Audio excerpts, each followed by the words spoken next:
Hey, what are you doing there? Oh, excuse me. I have to use the bathroom. What? Are you kidding me? You can't use it here. You are a stranger, so go outside. My mother-in-law left me speechless.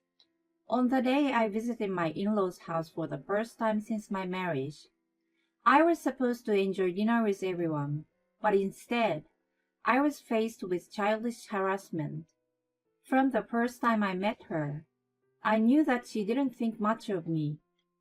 I never imagined that she would go as low as that, though. I had no choice but to leave the house and find a nearby restroom. Little did she know that I would later find herself in deep trouble. My name is Gabby, 28 years old.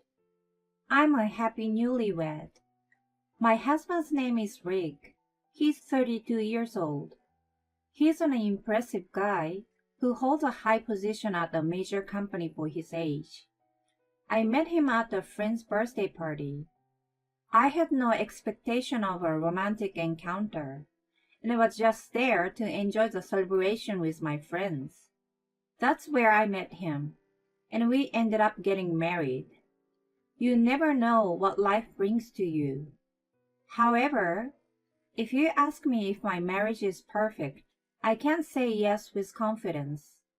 Although I'm very content with Rick, there is one trouble that I cannot even tell him about. It is his mother. To put it simply, she doesn't think very highly of me. I realized that the first day I met her. It was when Rick and I visited his parents for the first time. Dad, Mom, this is Gabby. We are planning to get married. Rick introduced me to them. That was my first time experiencing something like that. I wanted to present a good image to them, but I was so nervous that I couldn't speak fluently.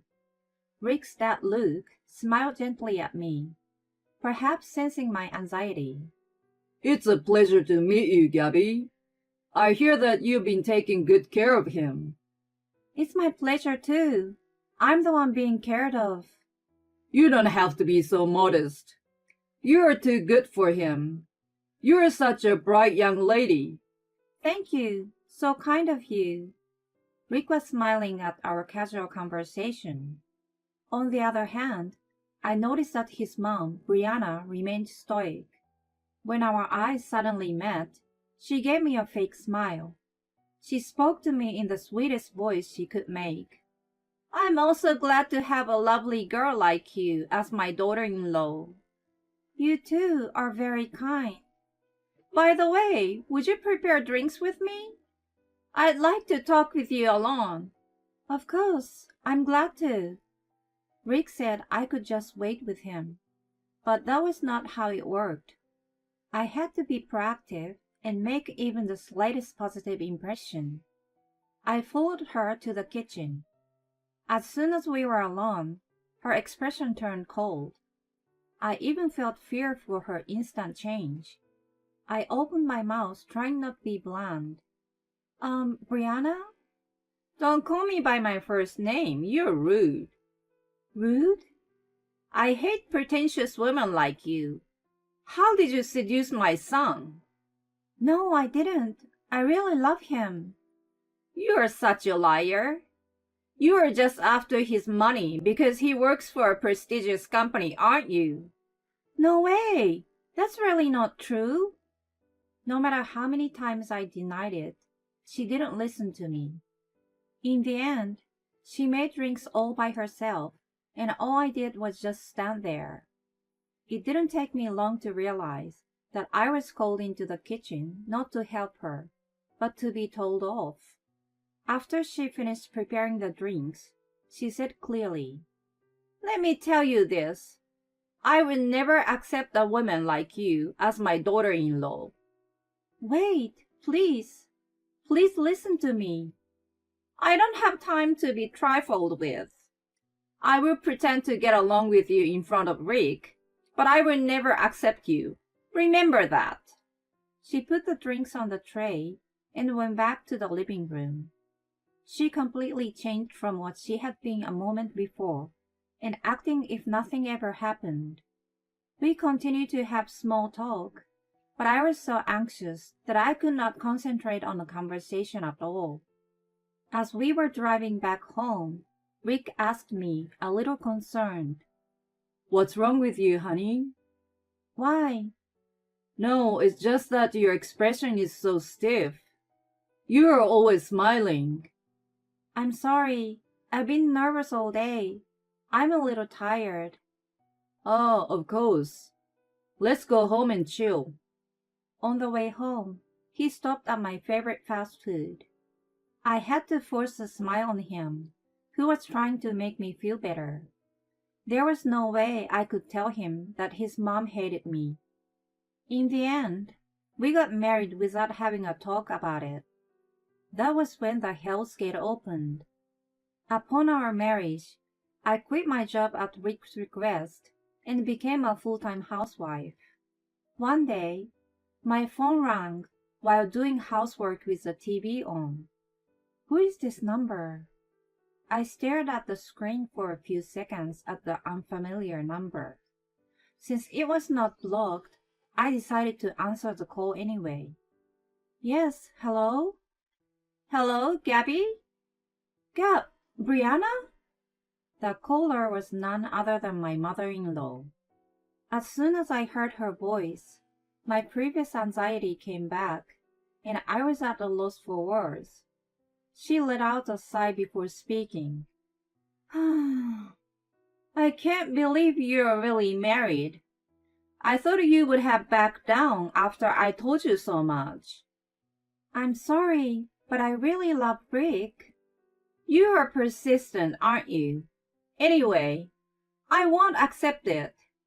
You became a housewife so that you can do whatever you want with his money, right? No, that's not true. He asked me to quit my job. Oh, please. You gold-digging parasite.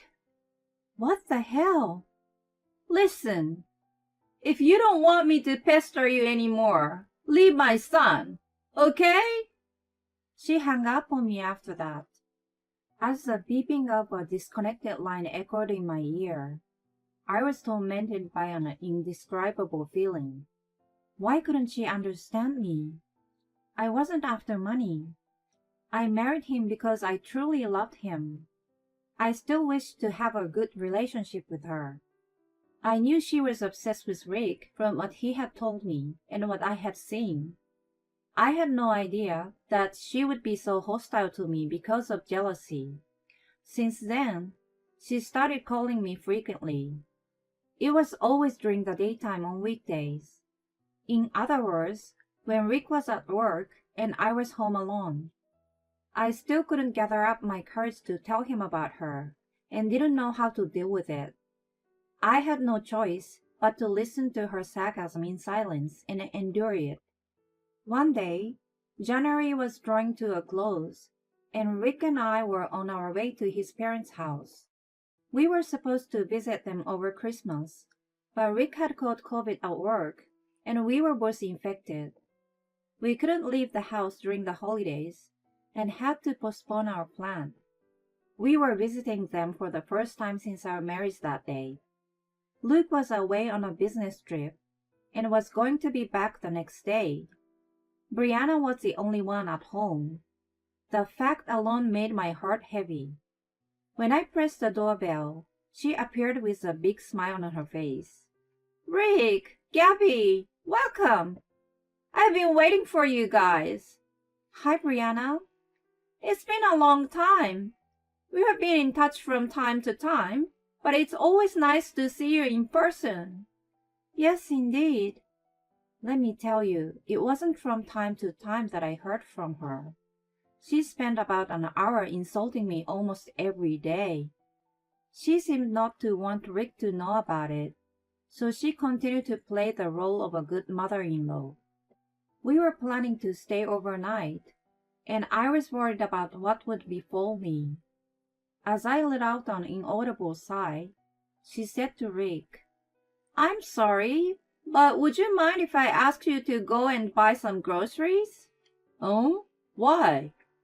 I forgot to buy our ingredients for dinner. I also forgot to pick up the cake I ordered. Oh, come on. You're forgetting too much, aren't you? Are you all right? I've got the car, so I will go now. My bad. Gabby, make yourself at home. She smiled at me. It was not an honest smile, but one that seems to contain something. If I followed Rick, I was sure I would be hammered by her later. I reluctantly stayed behind alone with her. I sat on the sofa and waited patiently for him to return. Just as she went to the kitchen, I got up to the bathroom. Rick had told me where the bathroom was before. I headed toward it, relying on my memory. As I was about to open the door, I felt a presence behind me. Hey, what do you think you're doing? I turned in the direction of the voice and saw Brianna standing there. Her expression was irritated, and I could tell she was anything but calm. I responded calmly, so as not to upset her any further. Oh, I'm sorry. I didn't excuse myself before I came out. Answer the question. What are you doing? I have to use the bathroom. What? Are you kidding me? You can't use my bathroom. Why not? You are a stranger. Go outside. I feel gross if you use it. She giggled and sussed my reaction. I felt as if my blood drained out of my body. There was no point in trying to get along with her anymore. I became painfully aware of that. I knew she despised me, but I never imagined that she would go as low as that. I couldn't deal with it. There was no way I could build a good in-law relationship with someone like her. I understand. Then I ran out of the house. I didn't know where the shops and restaurants were because I didn't have a sense of the area yet. I could still hold it for a little while, but it couldn't have lasted until Rick came back. Walking aimlessly through the neighborhood, I thankfully came into sight of the town center. I hurriedly went into a public restroom at the train station. As I came outside, I heard someone calling my name. I looked around, but didn't see anyone familiar. Then, I saw Luke running toward me with an arm up in the air. Oh, Luke, I thought you were coming back tomorrow. I finished my work early, and I heard you guys are coming today, so I rushed back. That's great. Anyway, why are you here alone? Oh, well, that's...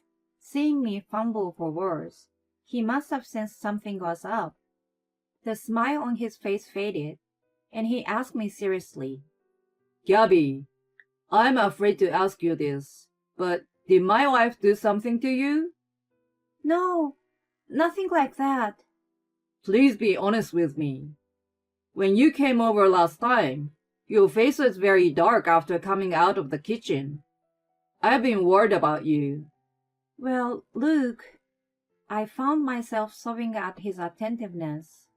I continued to cry aloud, not caring that there were people around me. Sitting on a nearby bench, Luke silently waited for me to calm down. When I told him about all the harassment I had received, he listened without interrupting and seemed to be unable to suppress his irritation at the end. When I had finished telling him everything, he said, Let's end this today. How? He hailed a cab, and we went back to his house. Rick had already returned and was surprised to see Luke and me appear together. Hey, why are you guys together? I mean, why are you here, Dad? I finished work earlier than expected. I need to talk to you. What's up? It's important. Luke called for a meeting, and everyone gathered in the living room. He shouted at Brianna right away. You've got to be kidding me! How low are you to bully Gabby in such a childish manner? What are you talking about out of the blue? What do you mean by a bully? Don't you play dumb. I just heard from Gabby about all the harassment you've done to her. I have no idea what you are talking about. I've never said anything bad to her. Then why did she go to all the trouble of using the restroom outside? Because, I was using it. We have 2 toilets. If there were only 2 of you here, one of them would have been open, right? Her expression became distorted as he pressed her. What's going on, Mom? Rick sounded angry, but Luke continued. I just told you. She has been harassing Gabby for a long time. What the hell? You pretend to be friendly with her, but behind my back, you're bullying my wife? Rick became furious. No, listen to me. She desperately pleaded with him, who continued to ignore her. Then she became defiant all of a sudden. She revealed her true nature and turned her anger toward me. It's your fault. Look what you have done. My fault? Yes, it is, because you married my son. If you had been a prettier and more obedient wife, I wouldn't have bullied you. Rick and Luke were at a loss for words for such a ridiculous excuse. I realized that it was a waste of time. I told her in a stern voice, if I were prettier and more obedient, what bullshit. You would have insulted anyone just the same, no matter who she was. You just don't like me marrying your precious son. That doesn't change no matter who he gets married to. Isn't that right? No, I hate women like you. Can't you understand that we are in this situation right now because of your immature behavior? You are losing your family because of your stupid way of thinking. If you don't understand, experience it for yourself. Your family will abandon you, and you will be on your own for the rest of your life. She fell to the floor, moaning. There was no one to offer her a hand.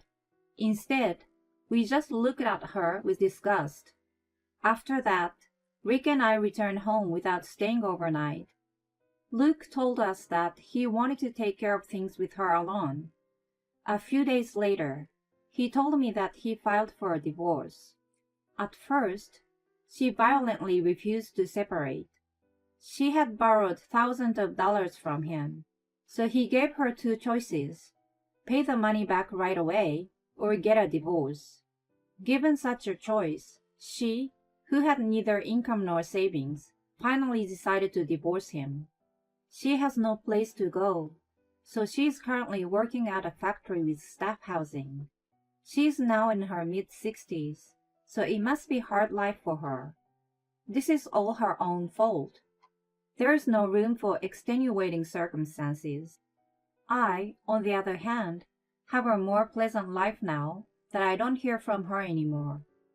I visit Luke regularly, and the 3 of us go on trips together sometimes. Was it coincidence or inevitability that I ran into him at the station at that time? Either way, I can only be grateful to him for believing my story and taking action immediately. I will never forget this gratitude. I will continue to live my life to the fullest in order to protect my happy days.